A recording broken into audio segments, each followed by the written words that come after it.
Hello guys, आप लोग कैसे हैं? आई थिंक आप लोग अच्छे होंगे। मैं भी बहुत अच्छी हूँ। देखिए, आपके लिए एक अपडेट लेके आई हूँ। यह क्या अपडेट है, देखते हैं। समान काम के बदले समान वेतनमान की चिंता कर रही है सरकार, शिक्षा मंत्री। यह आर्य मधुबनी की ओर से प्रदेश के शिक्षा मंत्री प्रो चंद्रशेखर ने कहा है कि शिक्षा व्यवस्था परिवर्तन का एक सशक्त माध्यम है। समाज के लोगों का उत्थान शिक्षा के बिना संभव नहीं है। सरकार शिक्षा संस्कार में सुधार के लिए वर्गीय तंत्र को सक्रिय कर रही है। समान काम के बदले समान वेतन मान की भी चिंता सरकार कर रही। शनिवार को झुंझुनपुर में आयोजित इस वार्ता में मंत्री ने कहा है कि बिहार गौरवशील शिक्षा संस्कार को वापस लाने के लिए कुलपति, व्याख्याता, शिक्षक, विभागीय अधिकारी व कर्मी अपने दायित्व का सही से निर्वहन करें। सुबह 9 से शाम 4 बजे तक वर्ग संचालन में योगदान दें। 90% प्राथमिक विद्यालयों में रूटीन का पालन नहीं हो रहा है। सरकार में शिक्षा विभाग का बजट सबसे ज़्यादा 42,000 करोड़ रुपए है। इनमें से 80% राशि वेतन मद में खर्च होता है।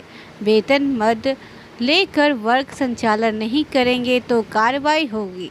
समग्र शिक्षा योजना में केंद्र का अंश नहीं मिल रहा है। सरकार अपने रिसोर्स को बढ़ाकर आधारभूत संरचना उपलब्ध कराएगी। राज्य सरकार 10 लाख युवाओं को नौकरी देने के लिए प्रतिबद्ध है। इस दिशा में रोड मैप तैयार किया जा रहा है।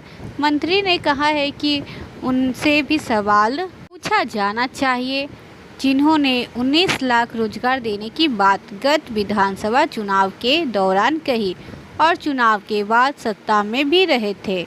उन्होंने पुरानी पेंशन योजना का भी वकालत की, इससे जुड़े विभिन्न पहलुओं पर विचार की बात कही।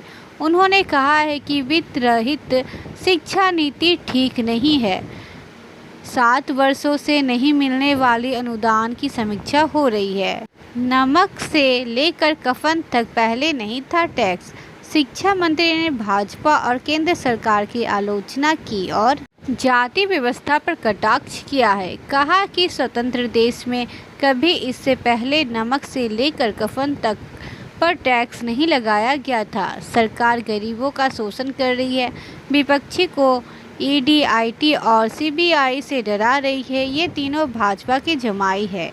उन्होंने माना है कि सूबे में प्राथमिक से लेकर उच्च शिक्षा में सुधार की जरूरत है। शिक्षा मंत्री शुक्रवार को देर रात झुंझुनपुर पहुंचे थे। प्रेस वार्ता के बाद में वे मथुरापुर के लिए रवाना हो गए। चंद्रशेखर ने कहा है कि राज्य सरकार 10 लाख युवाओं को नौकरी देने के लिए प्रतिबद्ध है। रोड मैप तैयार किया जा रहा है और उन्होंने पुरानी पेंशन का भी वकालत की जा रही है उनके द्वारा। और ये प्रेस कॉन्फ्रेंस के दौरान उन्होंने कहा है कि बोले हैं कि उनकी सरकार बनने के बाद पेंशन जल्द ही लागू किया जाएगा और नौकरी की बाहर 10 लाख की नौकरी की बात वो कर रहे हैं, उनको भी लाने की जल्द ही जल्द कोशिश की जा रही है। रोड मैप बनाया जा रहा है। ऐसे ही अपडेट पाने के लिए मेरे यूट्यूब चैनल को लाइक, शेयर, सब्सक्राइब करना ना भूलें। Thank you.